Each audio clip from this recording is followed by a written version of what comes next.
قل من بيده ملكوت كل شيء وهو يجير ولا يجار عليه إن كنتم تعلمون سيقولون لله قل فأنى تسحرون.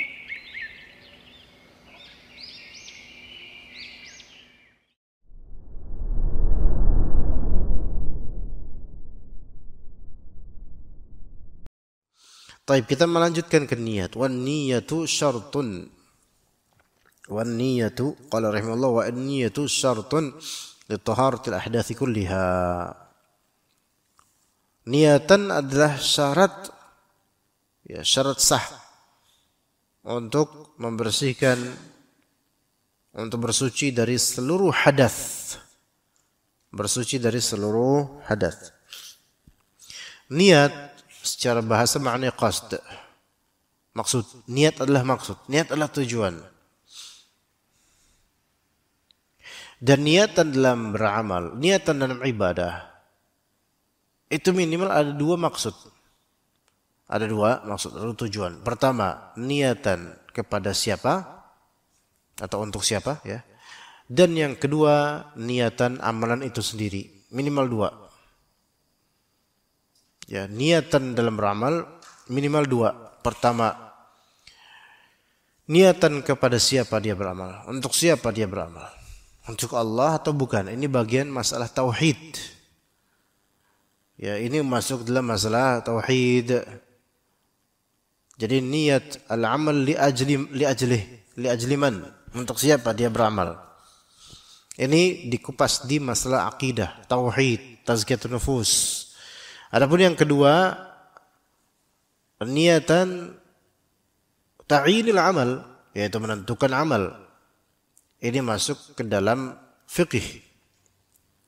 Jadi ketika seseorang sholat misalnya, itu dia wajib atasnya untuk mengadakan dua niat. Niat pertama, niatan untuk siapa dia beramal. Untuk Allah atau untuk apa? Atau untuk siapa? Ini tauhid. Masalah tauhid ini. Tazkiyatun nufus. Menghindari dari syirik ini. Kemudian yang kedua, niat ta'yinil amal, yaitu niatan yang menentukan amal itu sendiri. Antum 2 rakaat itu mau salat apa? Qabliyah subuh atau salat subuh? Maka yang kedua ini masuk fikih. Masuk fikih. Ya kalau misalnya qabliyah subuh ada fikihnya, kalau misalnya salat subuh ada fikihnya. Kalau 2 rakaat ini duha ada fikihnya. 2 rakaat ini qiyamul lail ada fikihnya. 2 rakaat ini qabliyah atau ba'diyah salat fardu, maka ada fikihnya. Berarti ini sunnah, bukan niatan wajib kalau misalnya itu, ya. Bahkan termasuk juga ta'yinul amal ini salat istikharah misalnya. Seseorang salat istikharah, dia udah niatan. Maka ini masuk dalam niatan yang kedua. Ya, seseorang harus ada seperti itu dalam amalannya. Dalam berkurban kemarin misalnya, sebagian dari kita atau mungkin seluruh dari antum, insyaallah. Misal berkurban. Dia hadirkan dua niatan. Ya, ini niatan dalam masalah tauhid, ini saya mencari pahala dari Allah, niatan lillahi ta'ala, itu satu. Yang kedua, niatan ta'yinul amal, yaitu saya berkurban di hari raya Idul Adha ini. Ini masuk fikih. Maka ketika yang pertama itu masuk ranah tauhid, aqidah, tazkiyatun nufus, maka itu penjernihan hati. Tasfiyatul amal minas syawaib, yaitu membersihkan amalan daripada kotoran-kotoran syirik, riya, sum'ah dan seterusnya. Maka kalau antum misalnya kurban antum istimewa, yaitu antum seorang diri berkurban sapi. Antum punya uang 25 juta, antum kurbanin sapi. Dan ini tantangannya itu bukan di niatan yang kedua, tapi tantangannya mana sekarang? Yang pertama. Berat, Pak, berat. Tapi antum punya duit. Berat. Maka niatan lillahi ta'ala ini yang lebih berat sekarang. Dan selalu akan berat memang niatan lillahi ta'ala itu berat. Apalagi amal yang spesial, yang mutamayyiz, yang outstanding, beda di antara amalan-amalan orang-orang. Rata-rata sepertujuh sapi atau rata-rata seorangan kambing. Enggak ada atas nama Pak Fulan satu sapi. Orang subhanallah. Untuk niatkan bahwa saya satu sapi ini saya niatkan kurban itu gampang. Tapi niatan ini lillahi ta'ala itu yang godaannya berat. Dalam seluruh amal juga seperti itu. Mau sedekahlah, mau sholatlah, ya, dan seterusnya. Maka ini semua butuh niatan minimal dua. Taib, niatan lah syarat. Dan di sini syarat sahnya, syarat adanya taharah, syarat sahnya taharatul ahdath, yaitu bersuci dari segala hadas. Maka bersuci dari segala hadas berarti masuk ke dalam hadas kecil maupun hadas besar. Seseorang ketika, jadi gini, bedakan antara menghilangkan hadas dengan menghilangkan najis. Menghilangkan hadas menghilangkan hadas disyaratkan niatan. Menghilangkan najis tidak disyaratkan niatan. Bedakan. Menghilangkan hadas disyaratkan ada niatan. Menghilangkan najis tidak disyaratkan adanya niatan. Ini syarat. Masalah syarat itu tidak syarat. Ya. Masalah syarat itu tidak syarat. Karena syarat itu adalah yaitu ma yalzamu min adamihi al-adam wa la yalzamu min wujudihi wujud. Syarat itu adalah ketiadaannya itu mengharuskan tidak adanya amal. Enggak sah amal tanpanya. Namun keberadaannya tidak melazimkan keberadaan amal. Itu adalah syarat. Enggak ada niatan berarti amal enggak sah. Ada niatan belum tentu juga amalannya ada. Antum enggak ada niatan wudu, terus antum pengen wudu, antum enggak ada niatan khusus wudu gitu, tapi antum kemudian melakukan hal-hal wudu, maka ini enggak ada niatan, ya enggak sah amalannya. Tapi ada niatan wudu, selama antum enggak berwudu, maka antum juga enggak disebut beramal. Jadi ada niatan, syarat sahnya wudu, dan ada wudu sehingga sah semuanya. Jadi syarat, kalau misalnya dia tidak terwujud, maka amalan tidak terwujud. Tapi kalau syarat itu ada, maka belum tentu amalan itu terwujud. Ya. Dan kemudian yang tadi, menghilangkan hadas apapun, hadas besar atau kecil, maka itu membutuhkan niatan. Syarat sahnya ada niatan. Beda dengan menghilangkan najis. Tidak disyaratkan ada niatan. Ya, tidak disyaratkan adanya niatan.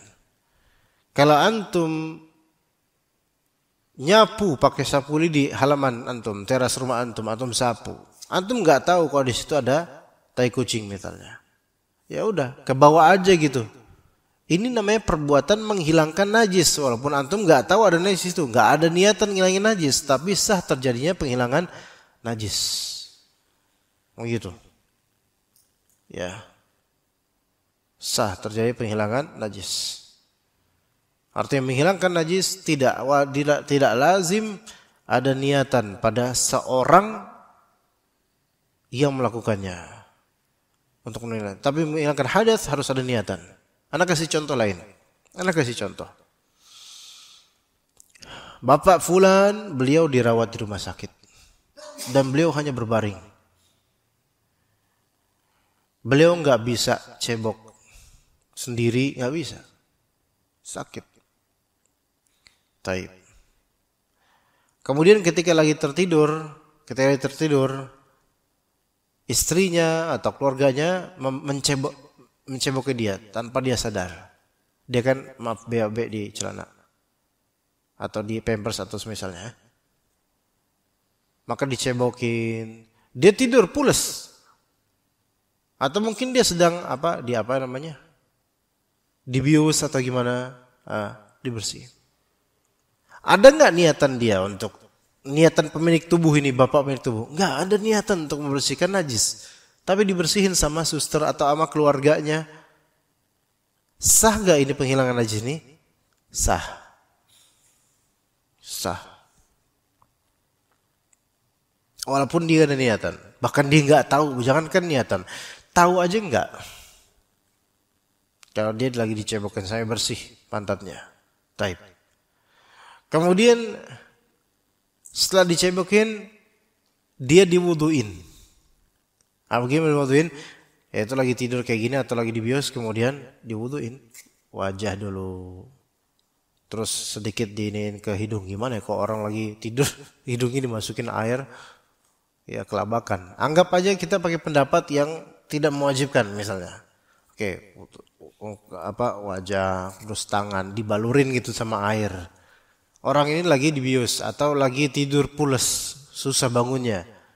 Kemudian kepala, kemudian kaki, sempurna. Pertanyaan Anda, sah nggak wudhu bapak yang berani? Sah nggak? Nggak sah. Kalau tadi menghilangkan najisnya, sah. Karena menghilangkan najis tidak butuh niatan. Tapi wudhunya tidak sah. Karena harus membutuhkan niatan dari orang itu. Maka kalau bapak itu bangun, Pak, alhamdulillah Pak, tadi sudah kami wuduin. Itu masih basah kan?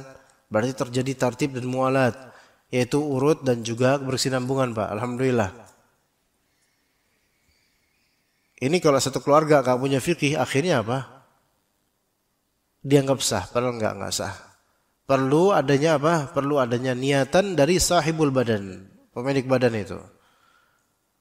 Maka kalau antum ngelindur, ngelindur, dan kalau lagi ngelindur itu cebok, itu sah ceboknya. Tapi kalau antum ngelindur wudu, tidak sah wudunya. Kenapa? Karena antum wudu itu berarti itu taharah al-hadath, mensucikan diri dari hadas, dan itu butuh niatan. Sementara mensucikan diri dari najis tidak butuh niatan. Tidak butuh niatan. Maka orang yang membersihkan najis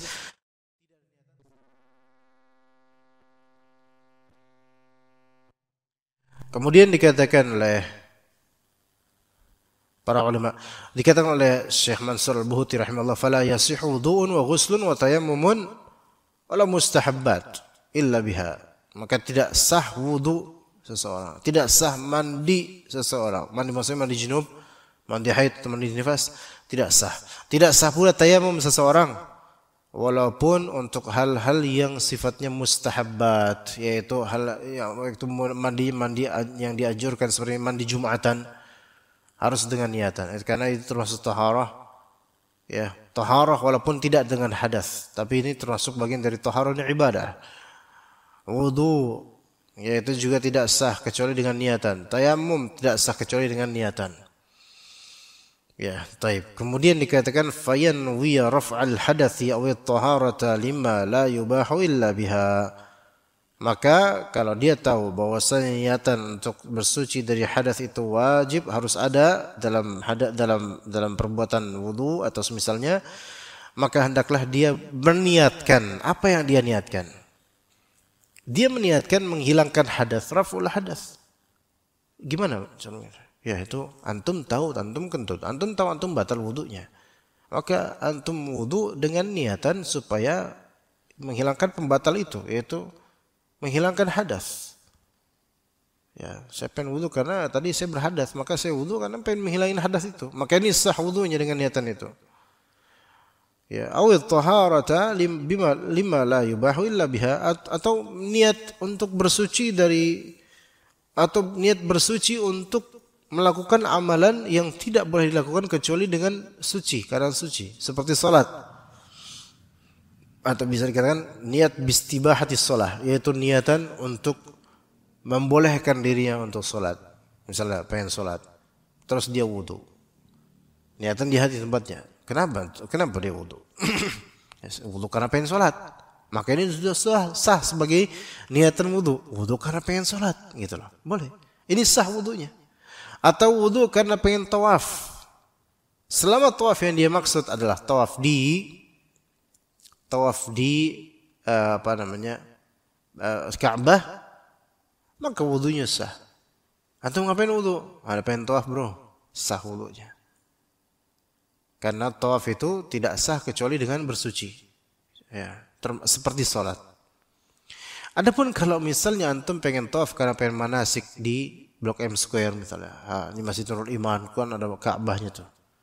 Antum kemudian wudu di situ, antum kentut, ya kemudian wudu karena pengen tawaf di situ, maka ini tidak sah. Tidak sah. Karena ini tidak ada istibahatut tawaf di sini, tidak ada pembolehan, tidak ada nilai ibadah di sini, tidak disyaratkan untuk itu. Dianjurkan pun tidak. Bahkan kalau misalnya antum kalau misalnya mau tawaf mau manasik, mau tawaf di ini dianjurkan untuk wudu. Enggak ada penganjuran itu dalam Islam, maka ini tidak sah sebagai wudu. Ya, niatan tersebut niatan yang tidak benar. Wa masil mushaf, atau seseorang meniatkan ketika dia wudu, kenapa antum wudu? Karena saya pengen megang mushaf, saya pengen ngaji, saya pengen megang mushaf. Maka yang seperti ini sah. Ya, seperti ini sah untuk apa? Sah untuk dikatakan niatan wudu. Maka wudunya sah. Ya, maka wudunya sah. Namun kalau misalnya dia meniatkan untuk wudunya niatan-niatan yang tidak melazimkan menghilangkan hadas, seperti ya pengen aja wudu gitu. Ngapain antum wudu? Ya pengen aja wudu. Ngapain antum wudu? Enggak ada kerjaan, pengen aja wudu gitu. Enggak ada niatan untuk karena pengen sholat, atau pengen tawaf, atau pengen baca Quran, atau pengen melakukan sunnah-sunnah yang dianjurkan berwudu dengannya, untuknya. Enggak ada, cuman ya pengen aja wudu. Atau pengen wudu mungkin untuk apa? Untuk misalnya baik wudu untuk apa? Supaya lebih segera aja badan. Ini memang dia melakukan perbuatan wudu, tetapi tidak sah sebagai wudu syar'i. Artinya kalau dia nanti mau sholat dan dia masih berhadas, dia wajib wudu lagi.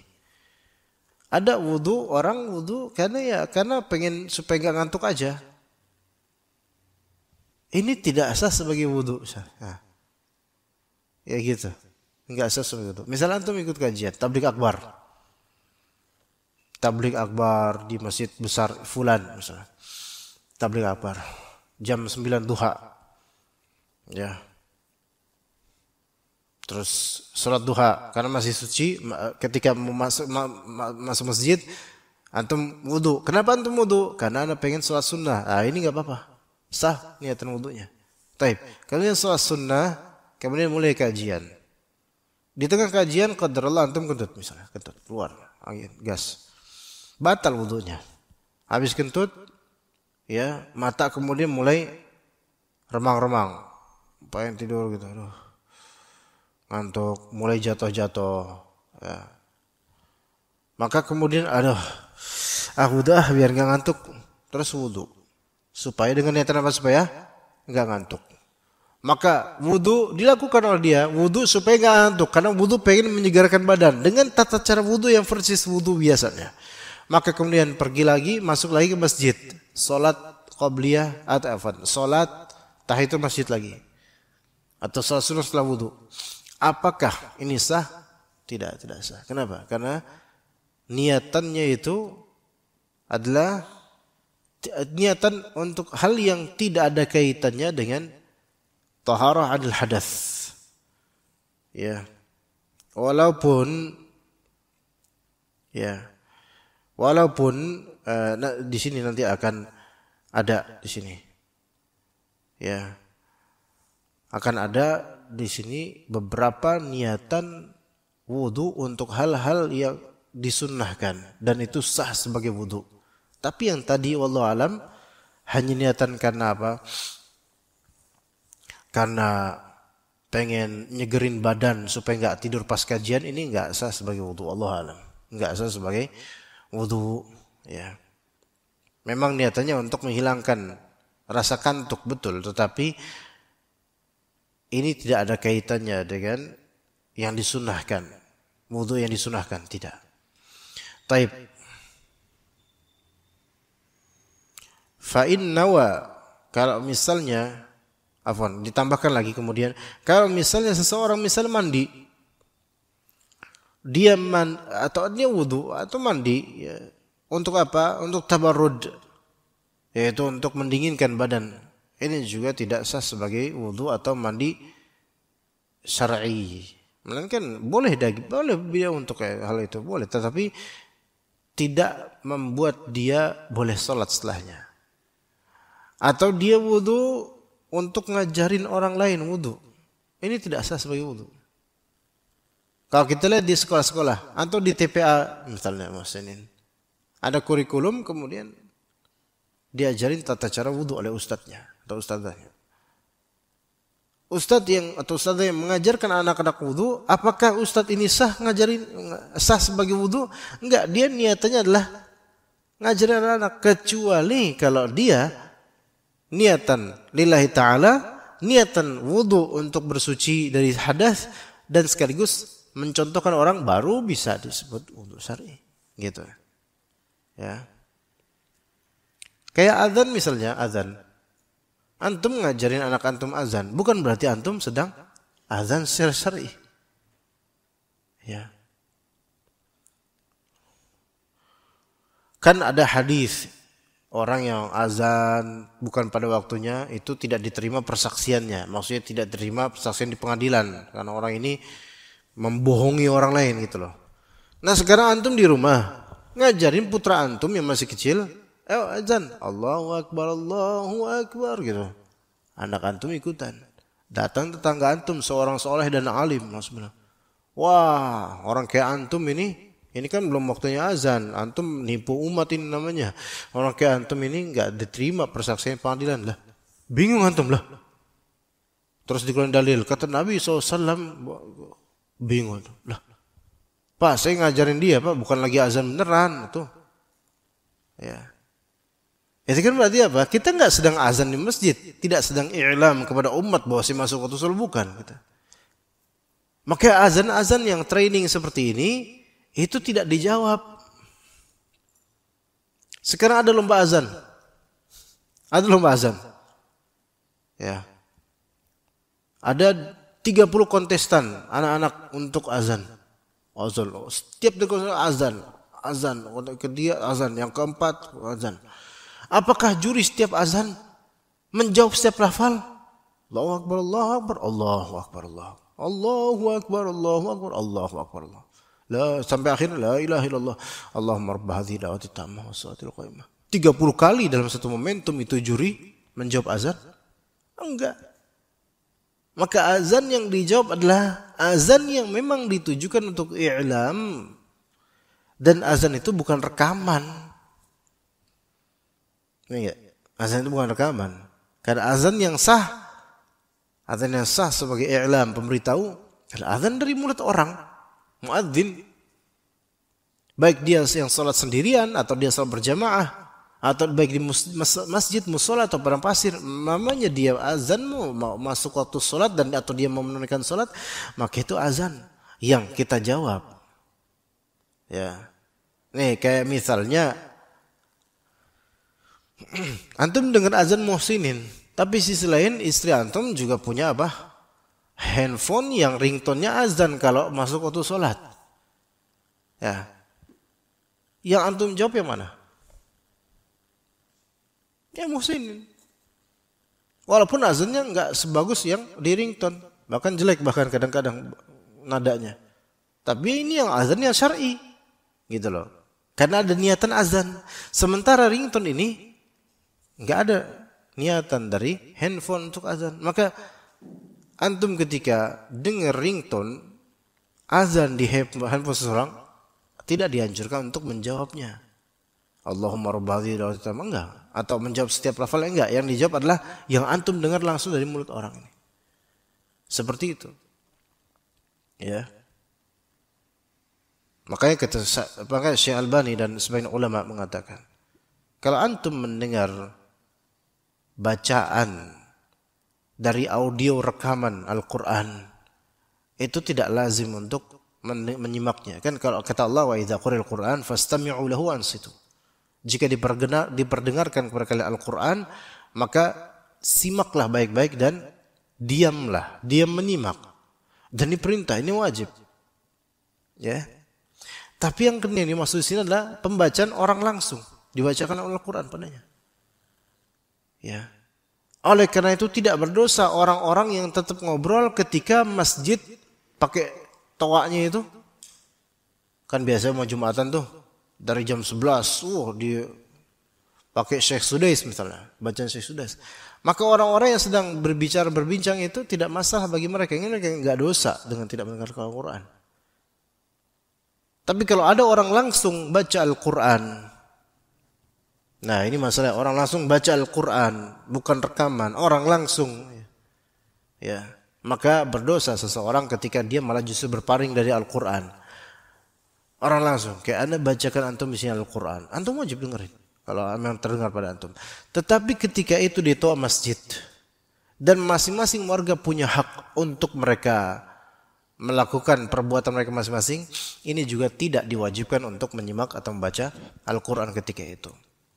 Ya, karena apa? Karena para ulama dalam kitab fikih, terutama fikih Maliki, itu mereka banyak mengkritisi tentang al-qiraah fis suq, yaitu membaca Al-Qur'an di suq. Suq itu pasar, tempat keramaian orang. Maka dimakruhkan membaca Al-Qur'an keras-keras jahrian di pasar atau tempat keramaian orang. Ya, membaca Al-Qur'an dan mulut sendiri gitu. Ini dulu zaman tidak ada speaker. Kalau sekarang pakai speaker itu lebih dimakruhkan lagi. Ya, maka tidak jangan membuat orang-orang yang mereka ada kesibukan masing-masing dipaksa untuk mendengarkan Al-Qur'an dan harus betul-betul menyimak. Ya, begitu. Taib. Untuk niatan yang sunnah, ya insyaallah akan kita lanjutkan di pertemuan mendatang. Ya, kita cukup untuk sampai saat ini aja. Barakallahu fikum jami'an. Terima kasih kehadiran antum semua. Barakallahu fikum jami'an. Wassallallahu ala nabiyina Muhammad wa ala alihi wa sahbihi ajma'in. Subhanakallahumma bihamdika asyhadu an la ilaha illa anta astaghfiruka wa atubu ilaik. Assalamualaikum warahmatullahi wabarakatuh.